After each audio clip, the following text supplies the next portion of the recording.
In our headlines on this Tuesday afternoon, January 16th, here on the peninsula. North Korea will make a constitutional amendment to define South Korea as the most hostile nation and shut down institutions tasked with promoting inter-Korean cooperation. Meanwhile, Seoul's finance ministry says 65% of the government's budget for the year will be put to use in the first half to better support the livelihoods of the people amid high inflation and interest rates. And former President Donald Trump claims victory in Iowa as Republicans launch their presidential primary this week ahead of the November 5th U.S. presidential election. North Korea's Kim Jongan is seeking to set in stone his earlier statement about South Korea being his regime's #1 enemy, while dismantling agencies assigned to advancing cross-border initiatives. Our defense correspondent Choi Min-jung reports. North Korean leader Kim Jongan is now pushing to make constitutional amendments to officially define South Korea as the most hostile state to the regime. The order was made on Monday during the 10th session of the 14th Supreme People's Assembly. According to state newspaper the Nodongshinmun, Kim said the regime's education and cultural sectors must strengthen the description of South Korea as being North Korea's, quote, #1 hostile country and unchangeable main enemy. Kim said it is important for the Constitution to reflect the idea of completely occupying, suppressing, and recapturing South Korea in the event of war, and incorporating it into the North's territory. He also called for legal measures to declare South Korea as a completely foreign country with no intention of reconciliation and unification. Expressions such as the Northern region and peaceful unification were ordered to be deleted from the Constitution. He added that people should not use words that mislead the North and the South into being compatriots, such as referring to the peninsula as the nations of 80 million people. Also in the meeting, North Korea decided to abolish agencies in charge of inter-Korean affairs. Pyongyang's Korean Central News Agency reported that the regime will dismantle the National Committee for the Peaceful Reunification of the Fatherland and an agency in charge of the Mount Kumgang Tour project. The cabinet and relevant agencies are set to establish practical measures to implement this decision. Choi Min-jung, Arirang News. And here in South Korea, President Yoon Suk-yeol says the threat to South Korea is not the North Korean people, but their regime. Speaking at a cabinet meeting earlier on this Tuesday, the president also pledged that any provocation by Pyongyang would be met with retaliation many times stronger.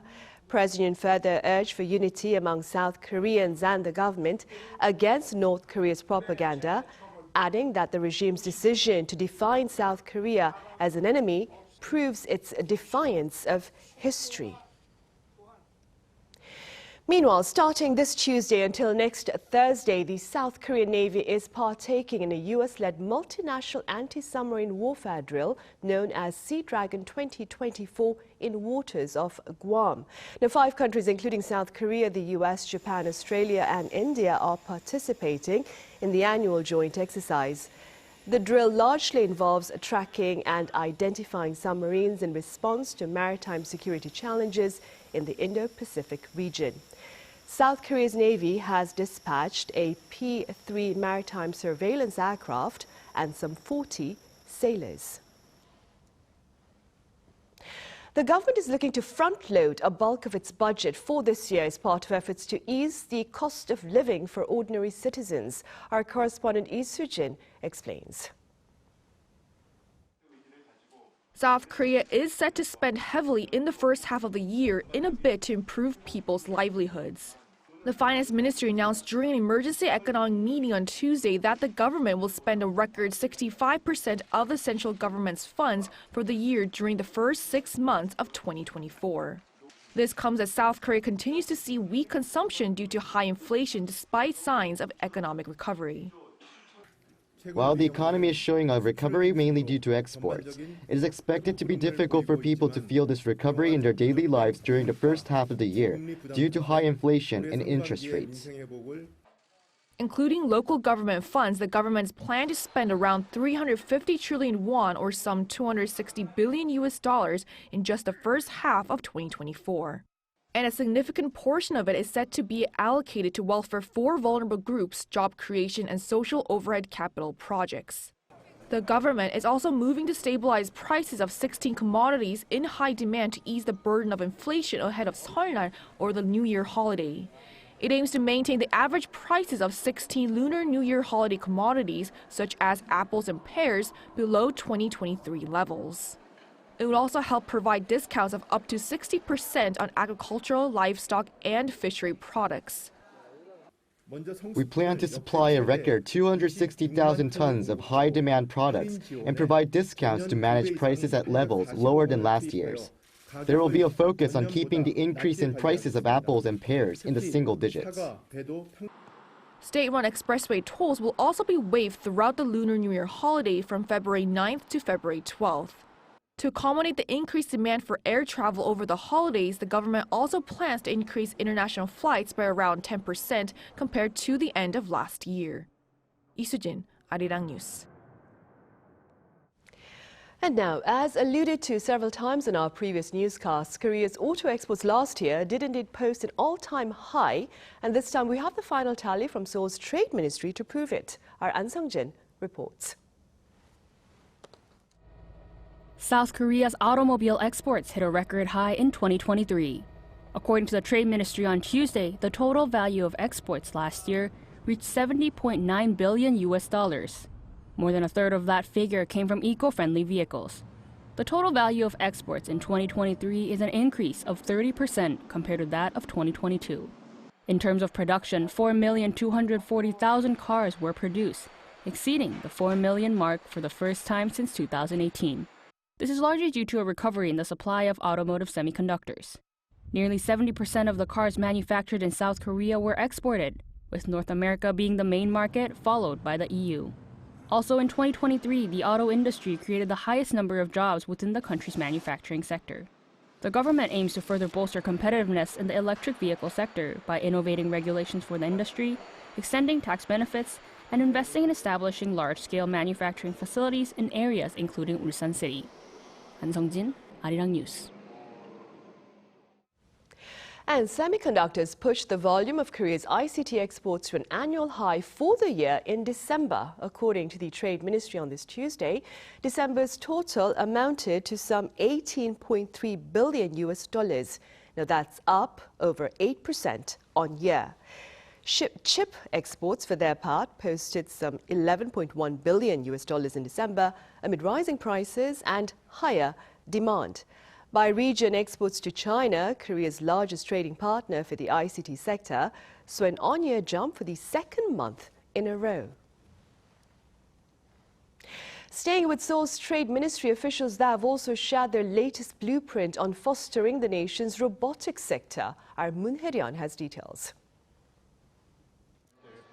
As robots and artificial intelligence are becoming increasingly integrated across all industries, the government has unveiled its blueprint for South Korea's robot industry. The Ministry of Trade, Industry and Energy sets up a plan every 5 years to foster the development of intelligent robots in the country. And the one announced on Tuesday is their fourth, with its goal set to be achieved by 2028. The fourth Intelligent Robot Basic Plan focuses on different strategies to support new businesses which use robots, to increase their participation in industry and society, and cultivate the country's robot industry as a whole. Authorities plan to achieve this through a variety of methods, namely through funding on a scale of 3 trillion Korean won or $2.2 billion until 2030. A key area they will be looking to support is domestic production of core robot parts, aiming for 80% of parts to be produced locally by 2030. To do this, the government will be encouraging the participation of companies with high demand for robots during the development process. They will also nurture more manpower in the sector by funding robot-based education programs such as graduate schools and establishing a second center for training robot operators and coordinators. Various ministries are set to come together to achieve the goal of supplying 1 million high-tech robots by 2030 and improve 51 different regulations to promote and support distribution as soon as possible. In addition, they will increase cooperation to aid domestic robot companies entering overseas markets through active public relations and networking support, and applying for the necessary overseas certifications. To ease concerns surrounding robots, the government is planning to release a detailed guideline so that they are developed and used for the right reasons. Around $150 million will be spent on building a national robot test field to verify the stability and reliability of robots, with the aim of speeding up the process of putting robots in the development stage on the market. 문혜련, Arirang News. Up next, we also share with you details about the Yoon administration's plans to build a semiconductor mega cluster in Gyeonggi-do province by the year 2047. Our senior correspondent Oh Soo-young reports. South Korea is betting on semiconductors to provide at least 3 million quality jobs by fostering the world's largest chip cluster by 2047. That's according to a policy briefing by the Ministers of Industry and Science to President Yoon, who has been opening up a 10-part series of government reports to members of the public. With the third such session spotlighting semiconductors as the country's leading export item, the government pledged to back corporate-led efforts to foster a cutting-edge mega chip cluster in Gyeonggi-do province, home to Samsung Electronics and SK Hynix. The two global chip giants will invest over $472 billion as part of national efforts to add more foundries and memory chip plants across the 21-square-meter belt. The government plans to increase tax waivers for investment in chip facilities by up to 25%, as well as create research centers with leading academic institutions and nurture 150,000 professionals in the field. Semiconductors translate to people's livelihoods. Once completed, a total of 37 fabs will give a major boost to the economy. The industry will create 3.46 million quality jobs, $492 billion in production, and $154 billion in extra sales for affiliated firms. Upon completion, the cluster would boast a monthly production capacity of some 7.7 million wafers, the largest in the world. According to the government, semiconductors have been South Korea's #1 export item for 11 straight years and make up around 10% of the trade-dependent country's gross domestic product. The president on Monday said building a chip ecosystem would enrich people's livelihoods and also determine the country's economic security going forward. 우리가 평소에 그걸 잘 못 느낄 수 있어요.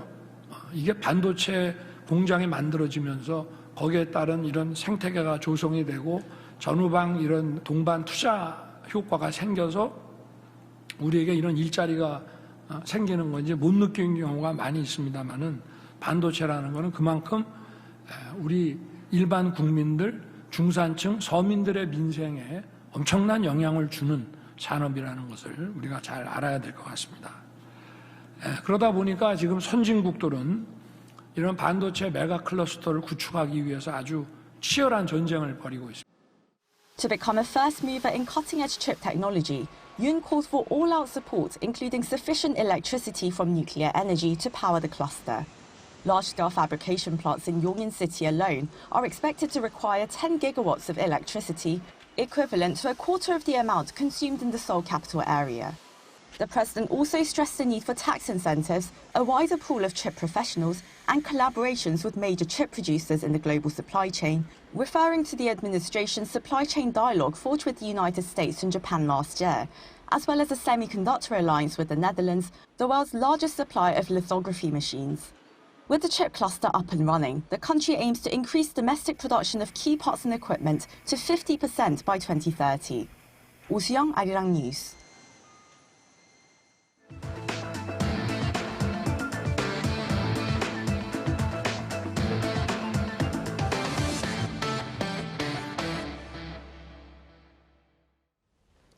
In the U.S., the Republicans kicked off their presidential primaries today with the Iowa caucus, where former President Donald Trump took an early lead.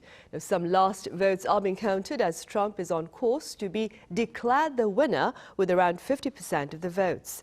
Eyes are also on the runner-up as former United Nations Ambassador Nikki Haley and Florida Governor Ron DeSantis battle it out. Meanwhile, Democrats are planning to kick off their first official primary on February 3rd in South Carolina, with President Joe Biden seeking a re-election. The presidential election is set for November 5th. And this year's World Economic Forum opened doors earlier on Monday in Davos, and organizers say it comes amid the most challenging geopolitical scenario to date. Our Yoon has details. Global elites, from business leaders to heads of state, are in Davos for the 54th World Economic Forum, which kicked off Monday morning local time under the theme of rebuilding trust.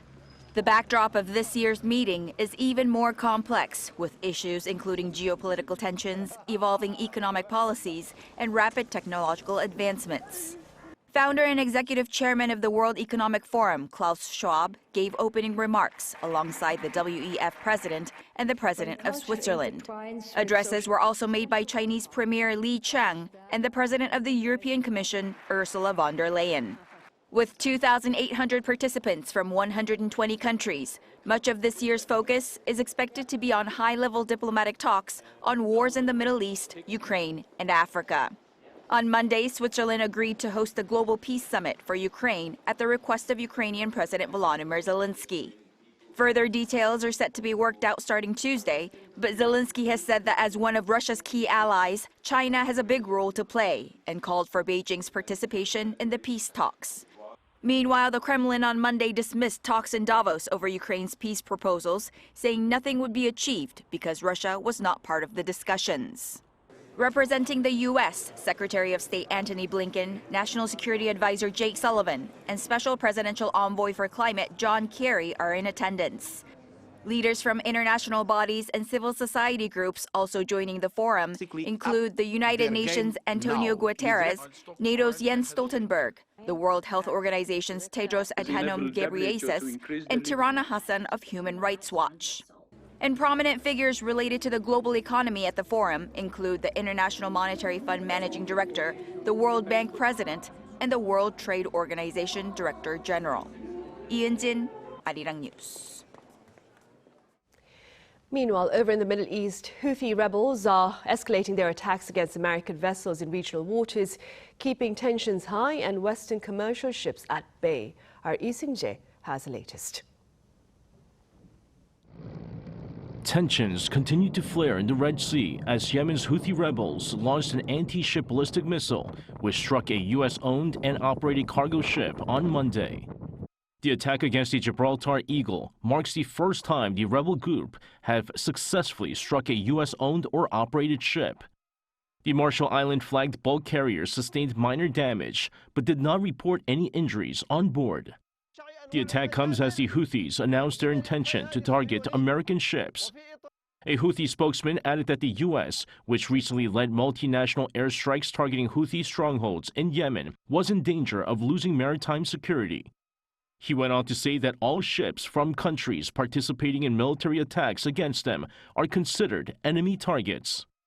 Meanwhile, Israel's Defense Minister Yoav Gallant said on Monday that Palestinians will govern the Gaza Strip after the war with Israel ends, adding that Hamas' rule and military threat in the enclave will also end after the war. At a press conference, Gallant stressed that as Palestinians live in the Gaza Strip, it will be the Palestinians who will live and govern it in the future. He said there would no longer be any military threat from Gaza, as the militant group won't be able to rule and function as a military force in the region.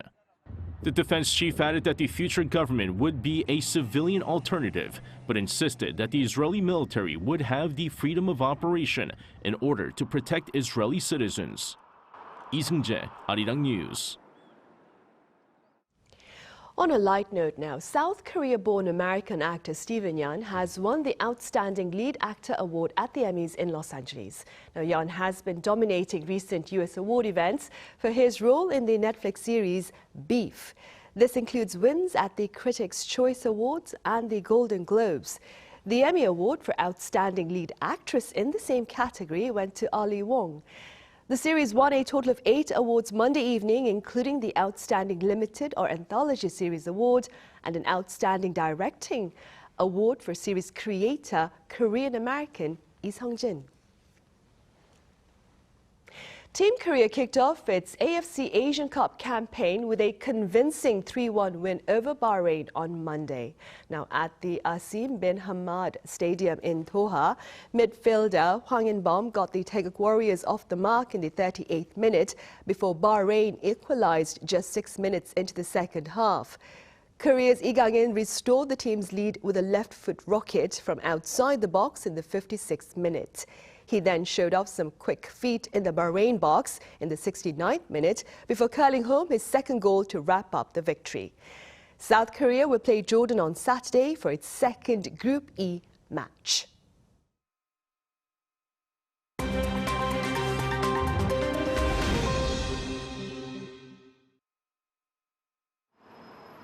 Let's take a look at the latest news in the world now.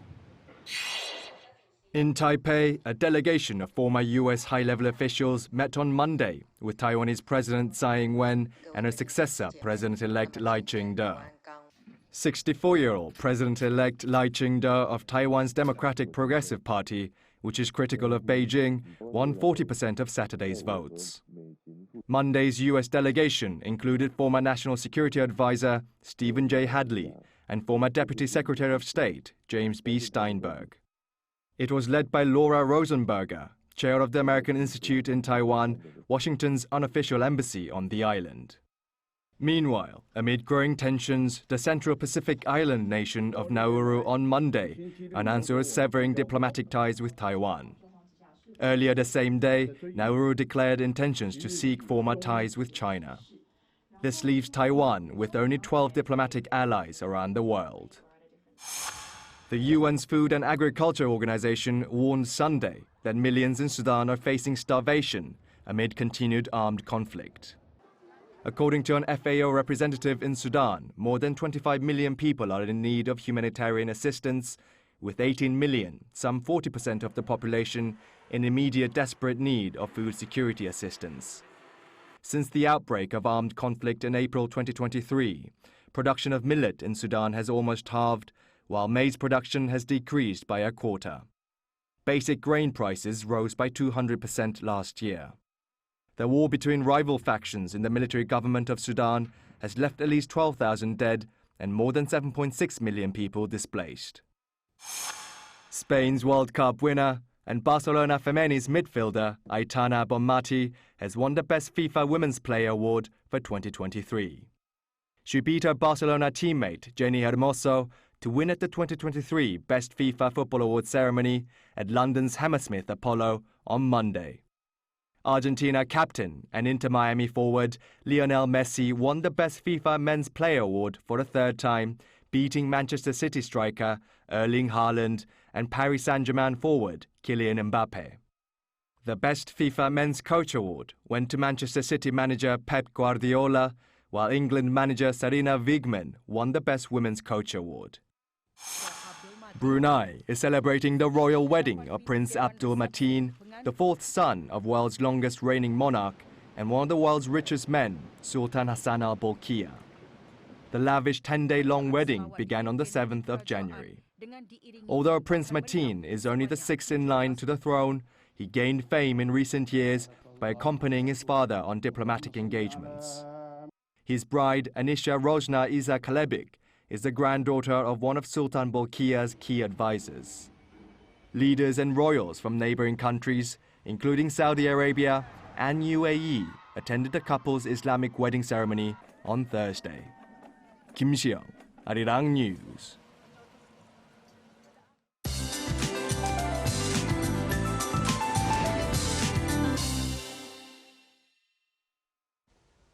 Good afternoon. We had a freezing start to the day. The severe cold snap continues in most places with biting winds, and a cold wave warning in parts of Gangwon-do and Gyeonggi-do provinces dragged down the morning temperatures to below minus 15 degrees Celsius, but the cold wave subsides this afternoon.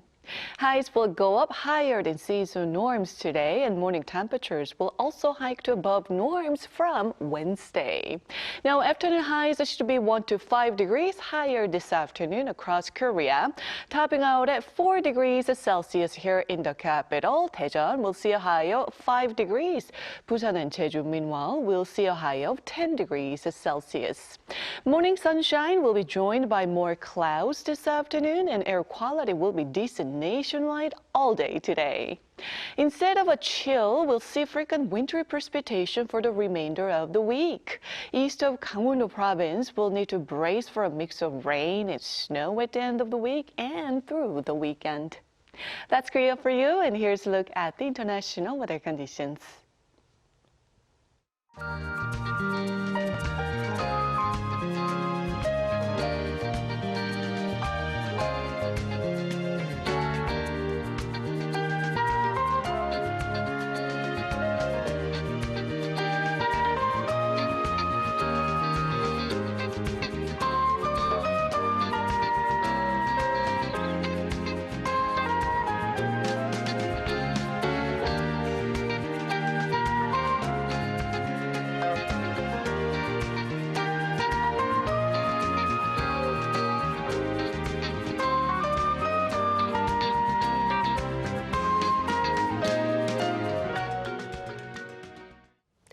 Right, and that ends Tuesday's afternoon newscast. Thank you for watching. See you in a few minutes with our daily panel session.